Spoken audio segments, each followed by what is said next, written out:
is broken, everyone loses.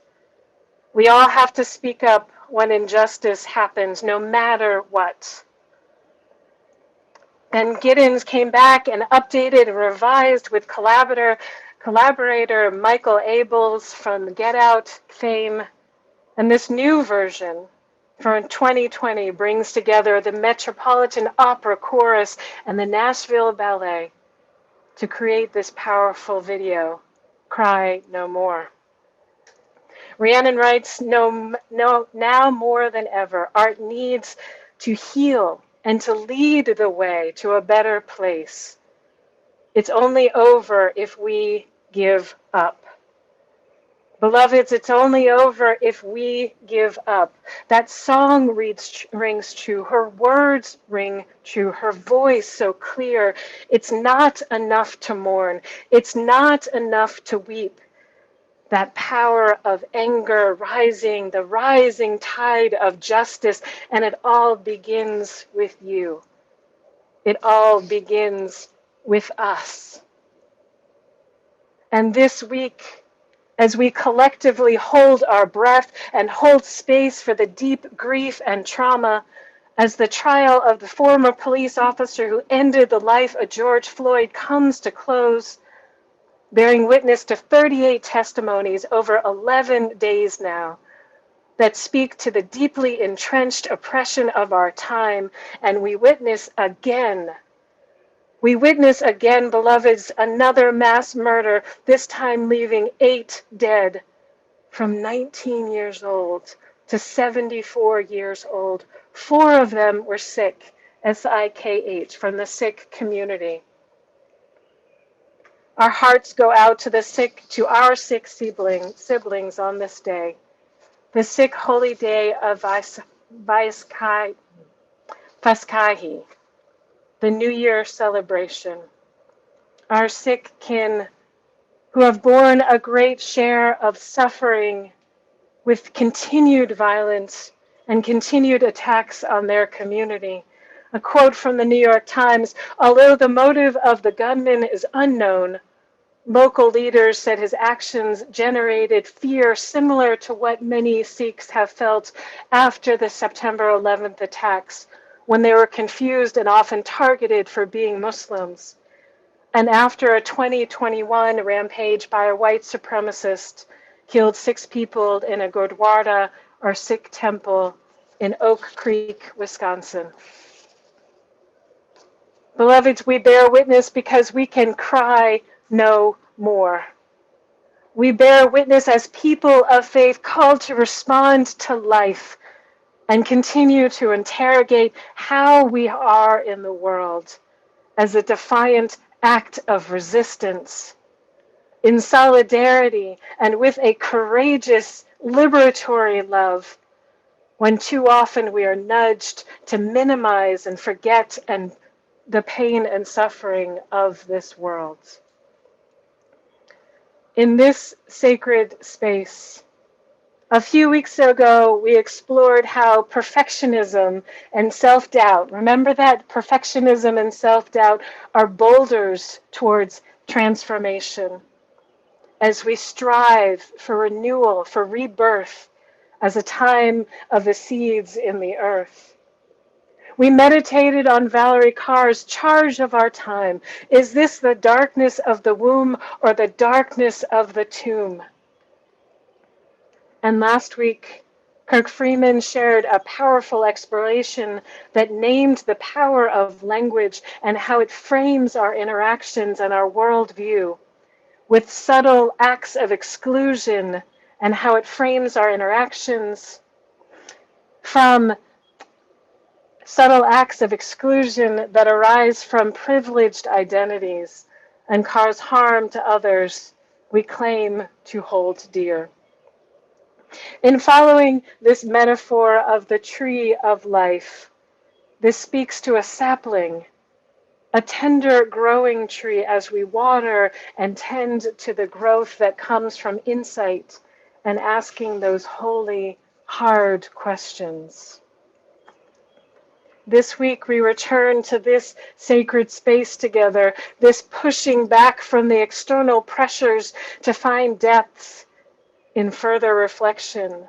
And we arise to the great trunk of the tree, of that great tree of life.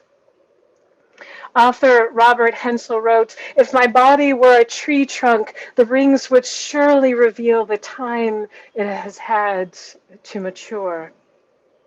I love this quote. You can imagine a tree trunk encasing my spirit. And tying back to the wisdom story, we conjure up the image of the rings of the tree. I invite you to let your mind's eye wander over that image for a moment. Perhaps you've seen a tree's rings, those great rings, and how each ring is rarely perfect. Each ring is unique and beautiful in its own way. The ring's colors are unique. The thickness or the thinness representing that period of growth, and what's going on in the environment is unique. How much or little water they received, the nutrients flowing through the roots, how the sun kissed its leaves and branches to give more life, and what toxins may have soaked into the earth to impede its growth. So that makes me think about the rings of our lives right now. What sort of ring is our world creating within us right now, within that ring of spirit around us? And I'll say, astonishingly, thinking about is what gives me hope.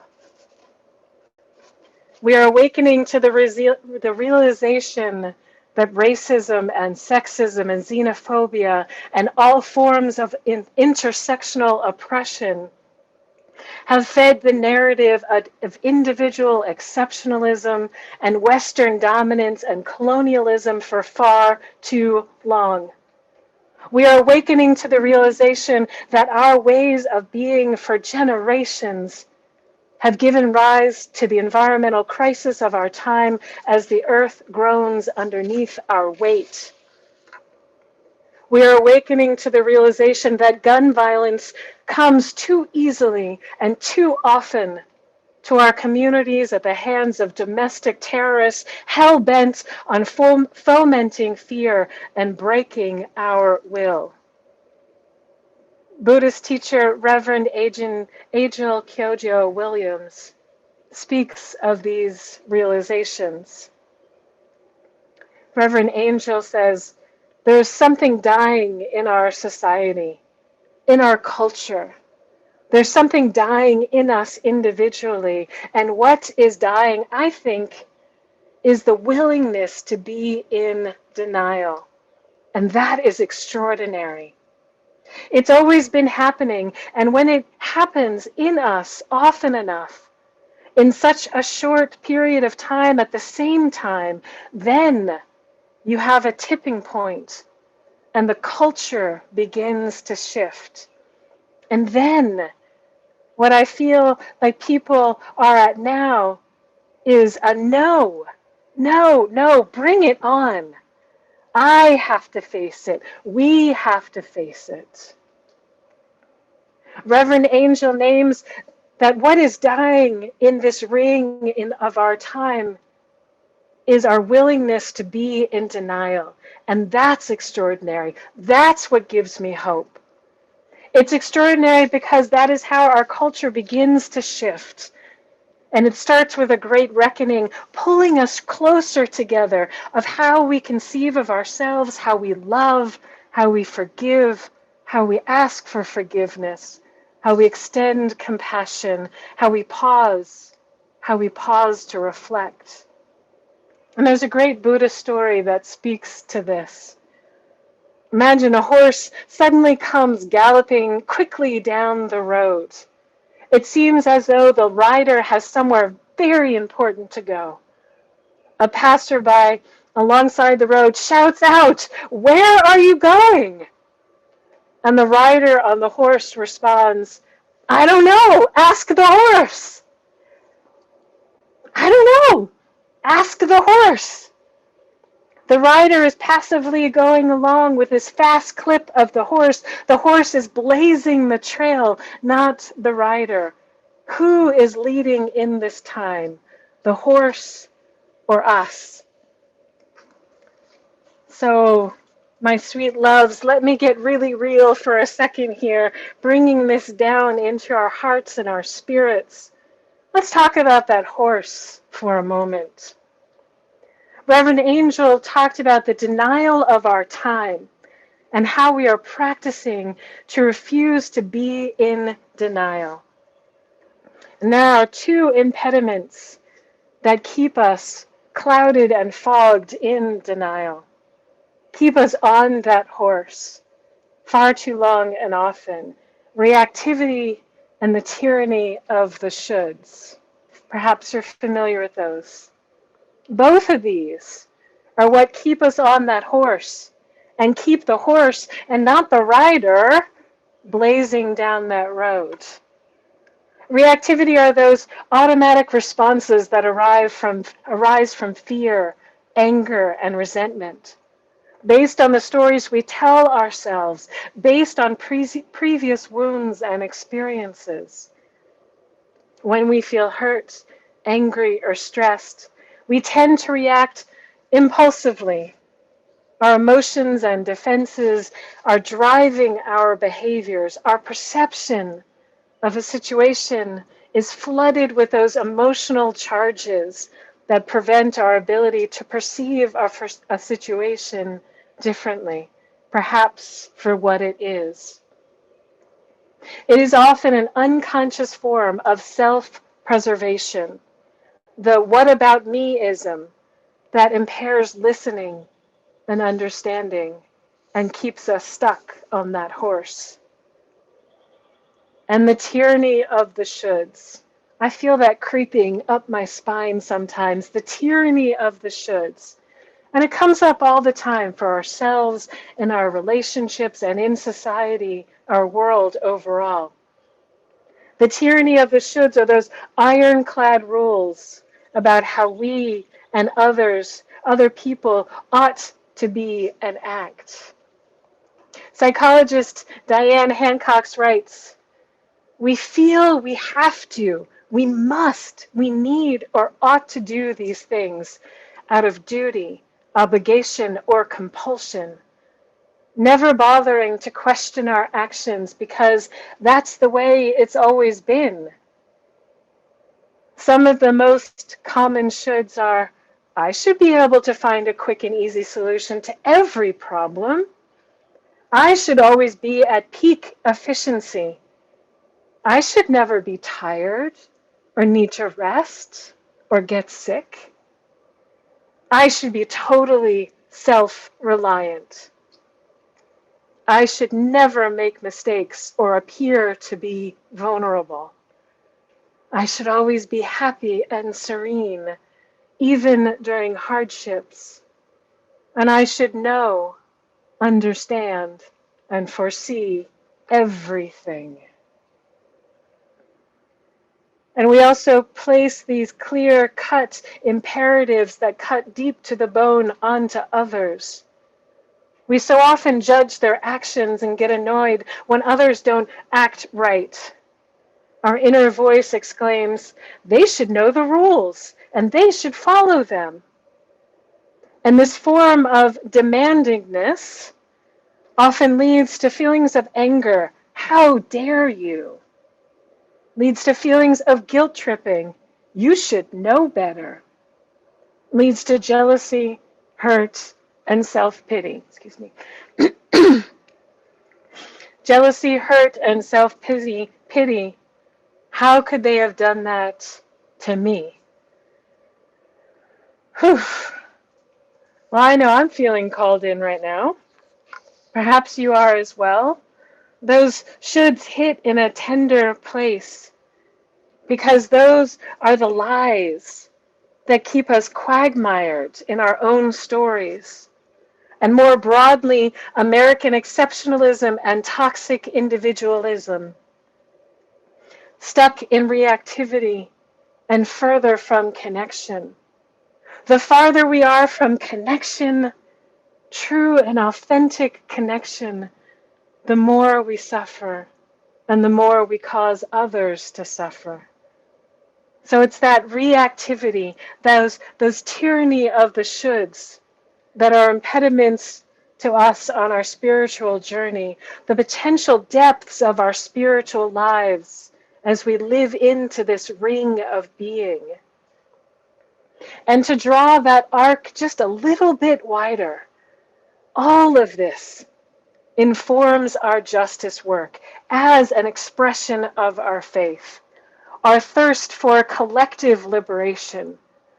Because if we are called to be a people of radical inclusion, we must push back against the collective denial that keeps us riding on that swift horse, blazing a trail ahead and preserving the status quo.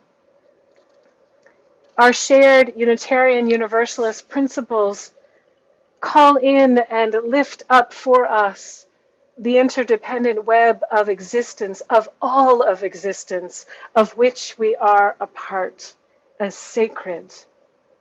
Which means how I show up, how you show up, how we show up to ourselves, our loved ones, and our wider world reflects the depths of our connection to that interdependence. It reflects our response to that holy hard question, that question of not who are we, but whose are we? Whose are we? To whom do we belong? Beloveds, I belong to you. You belong to me. We belong to each other. We belong to the earth. We belong to the generations to come. We belong to our ancestors that gave us life. So how do we recognize and push back when these impediments to connection and collective liberation are showing up? First, we recognize when we are moving too fast, when we are moving too swiftly, that sense of urgency, that pressure to perform or to do more overtakes our ability to sense others' needs, to listen to marginalized voices, to pause and reflect. And second is that very tool, by harnessing the power of the sacred pause, to take a breath and reflect on how we are responding in the moment, to keep fresh our highest resolve, as Howard Thurman says. And third, to interrupt that reactivity and the tyranny of the shoulds, we embrace creativity and playfulness. Seriously, embrace creativity and playfulness. We pause to act. How can we imagine this differently? How can we listen better and deeper to ourselves and the spirit of life? How can we widen this circle of care? And all of these are acts of revolutionary love, transformative love, holy love. As Ms. Vala Takar writes, a tender, loving concern for all living creatures. That is the need that arises in us and needs to continue to arise and reign in our hearts for all of us to survive and thrive. Our lives will be truly blessed only when the misery of one is genuinely felt to be the misery of all. The force of love is the force of total revolution, sacred revolution. It is that unrealized force, unknown and unexplored, as the dynamic for change. Beloveds, to realize that we are not simply physical beings on a material, finite planet, but we are whole beings. each a miniature cosmos, each related to all of life in intimate and profound ways. This invites us to radically transform how we perceive ourselves and our environments, and our anti-racist, anti-oppression, and multicultural work and mission. Nothing can ever be isolated from wholeness. We are not just flesh and bone or amalgamation of conditions, but there is infinitely more to life. And each passionate being who dares to explore beyond the fragmentary and superficial into that mystery of totality, into the mystery of being human, to be fully interconnected. Revolution, this total revolution, implies experimenting with the impossible. Are you in? We are a people. We are a people. I will say it loud. Thank you, Scott. I just saw that. We are a people connected to each other and the interdependent web of all of existence, and we refuse to be in denial any longer. And that is what gives me hope. We can cry no more because it all begins with us. To close, I'd like to share a reading adapted from an anonymous source. We are afraid of nearly everything, of shadows, hunger, strife, and children suffering. But most of all, may we be afraid of what we might become, reconciled to injustice, resigned to fear and despair, lulled into a life of apathy. Spirit of life, Spirit of transformation, unchain our hope and make us strong. Stretch us towards the impossible, that we may work for what ought to be. The hungry fed, the oppressed free, the suffering comforted, the peace in our hearts and our worlds accomplished. Unchain our hope and make us strong. Let us become who and whose we truly are. Ashe, blessed be, and may it be so.